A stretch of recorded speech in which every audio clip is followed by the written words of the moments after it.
Reka tubasuze kandi dukomeze kubifuriza kugira ibihe byiza mwe mwese mukomeje kubana natwe mu biganiro n'amakuru bya Igicumbi News Group Media Limited.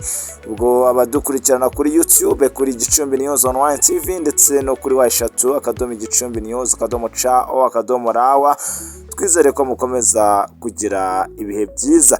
Nitwa Niyonizera Mustafa Emmanuel, tugiye kureba byinshi biri kugenda bivugwa muri aya masaha.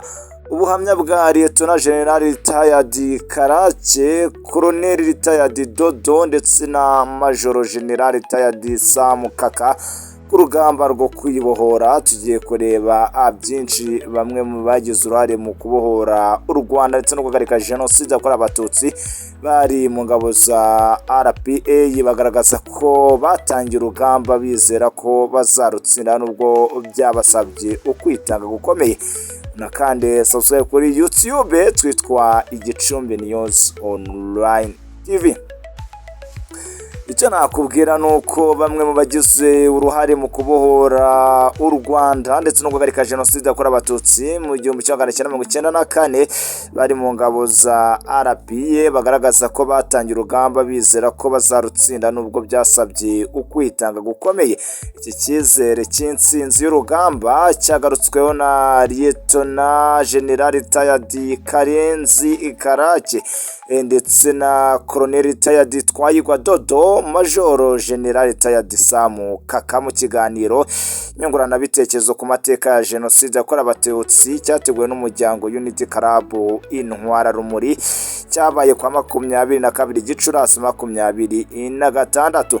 Muri iki kiganiro abakitabiriye bagize umwanya wo gutanga ibitekerezo, buri wese akavuga uko yisanzuye by'umwihariko ku mateka n'ibyo yanyuzemo bitewe n'aho yari mu gihe cy'urugamba rwo kubohora igihugu ndetse no guhagarika jenoside yakorerwaga Abatutsi. Lieutenant General Retired Emmanuel Karenzi Karake yibanza cyane ku mateka y'urugamba ingabo za RPA zarwanye mu guhera mu Kwakira 1990 kugeza mu 1994 zagatse jenoside yakorerwaga Abatutsi rero, ndetse yewe zikaba zaranabohoye igihugu. Yerekanye ko kandi ubwo bajyaga gutera bari bize ko bagomba gutsinda urugamba bijyanye n'uko bari bafite ubunararibonye bw'intambara bari bagiye kurwana mu bihe bitandukanye.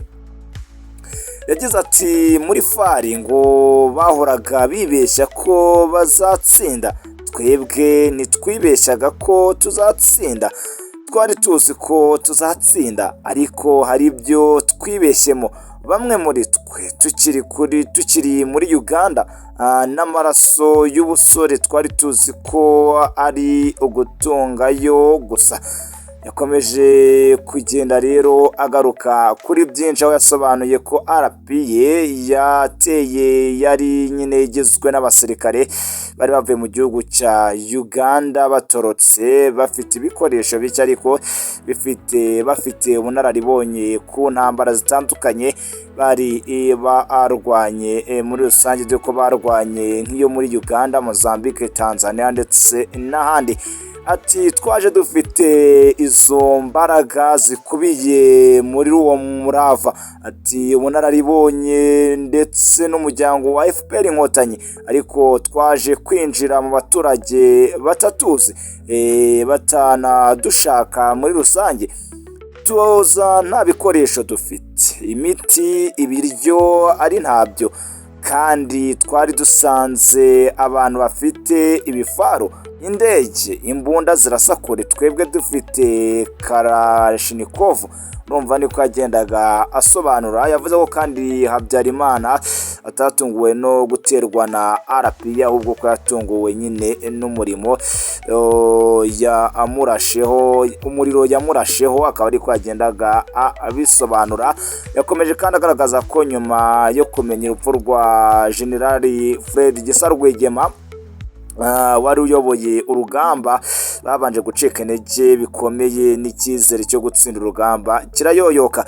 Ubwo Perezida Paul Kagame yageraga rero ku rugamba yahise ahindura ibintu, asaba abasirikare gusubira inyuma, guhindura uburyo bw'imirwanire ndetse yewe bagakoresha udutero rero twitwa shuma, ariko yagendaga atangaza. Ibyo byafashe ingabo za RPA guhangana n'umwanzi wari ufite ibikoresho bihagije ushyigikiwe n'Abafaransa, Ababiligi ndetse yewe muri rusange n'Abazayirwa, akaba ariko yagendaga atangaza. General Karake ati hari abantu bajya bibwira ko Uganda yatwohereje, ariko umuntu kwibye imbunda kuriya akanagutorokana kandi akanagusiga no ku rugamba kuko bararwanaga, sinzi ko wakomeza uri inshuti ye. Umuntu agukubita abantu mu modoka n'ibikoresho byawe, agiye kurwana naho wamwohereje agakomeza akagitumba, niko yagendaga asobanura. Hanyuma icyo nakubwa nuko kwa gatandatu Mata 1994 nibwo indege ya Habyarimana hano urwaga rero byahise bihinduka bibi rero, abatutsi mu gihugu batangira kwicwa. Ingabo za RPA zahise zihabwa inshingano zo guhagarika jenoside yakorwaga mu bice bitandukanye by'igihugu. Perezida Paul Kagame wari umugaba mukuru w'ingabo agabanya mu bice bitandukanye, bamwe banyura mu burasirazuba berekeza i Butare, abandi bahanyura berekeza i Kigali, abandi banyura mu majyaruguru berekeza i Gisenyi, mu gihe abandi bavuye mu majyaruguru berekeza i Kigali. Icyo nagwa nuko Lieutenant General Karake yongeye kugaragaza ko nyuma yo gutsinda urugamba abasirikare ba FARI bageze rero muri Zaire kuri ubu ngubu yabaye Repubulika Demokarasi ya Kongo, bongera kwisuganya bashaka gutera igihugu, ariko nyine ari nabyo byatumye ingabo za RPA ziyemeza kwinjira muri icyo gihugu mu kuvana y'abaturage bari barafashwe burwate ndetse we no gutatanya abiteguraga gutera u Rwanda. Lieutenant Twahirwa retired Dodo yagaragaje ko uko yayoboye igitero cya RPA yagabye ku mupaka wa Gatuna uhuza u Rwanda ndetse n'igihugu cya Uganda mu karere ka Gicumbi, icyagabwe muri gereza Ruhengeri, anayobora kandi yo nakwita nka Bravo Mobile n'icyohereje muri pariki y'Akagera mu rwego rwo gukomeza kujegeza umwanzi, ndetse we akaba ari ko bagendaga bakora. Muri rusange yagaragaje ko kandi Perezida Paul Kagame nubwo yayoboye abanyarwanda muri rusange, yayoboye n'abasirikare kuko igeze ku rugamba bimeze n'abari ko yongera kubagarurira icyizere. Yavuze ati bavuze ko yayoboye abanyarwanda, ariko n'abasirikare natwe yaratuyoboye. Icyo gihe dupfusha abo basirikare bose harimo ibibazo bikomeye cyane, natwe yaratubohoye bikomeye, gutangiza izo ntambara zose na morali kuza niwe wongeye kudutera morali ndetse no kurwana neza, ariko yagendaga atangaza. Ku rundi ruhande Major General Sam Kaka wayoboye Alpha Mobile yanabaye kandi umugaba mukuru w'ingabo z'u Rwanda RDF yasobanuye ko ubwo bavaga mu majyaruguru berekeza i Kigali na nijoro inkotanyi zaje kuza kwa rwose zararebaga muri rusange. Ati burya inkotanyi na nijoro zararebaga nubwo hari umwijima, ariko abantu bangana gutyo kubashyira mu murongo kumwe byari ibintu bigoye, ariko twatekerezaga ko natwe bakuru ukuba uzi ko umusirikare yikoreye yarushye ariko akirinda ko yaza kubura. Yanagaragaje ko kandi abasirikare ba FARI babonaga umuvuduko w'ingabo za RPA yari ayoboye, hari nubwo bakuraga bakava rero mu birindiro byabo nyine babaga barimo. Muri rusange yerekanye ko kandi ubwo bari mu rugendo rwerekeza i Kigali bageze Kabuye, hanyuma bakabarasaho bikomeye ariko babasha kwirwanaho.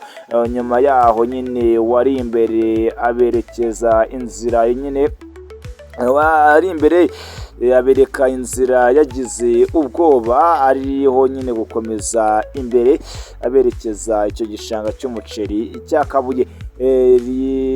Retired General Sam Kaka yavuze ko kandi Kagugu ari naho habereye urugamba rukomeye, ari naho rwatumye inkotanyi zirasa Burende iherereye i Kagugu.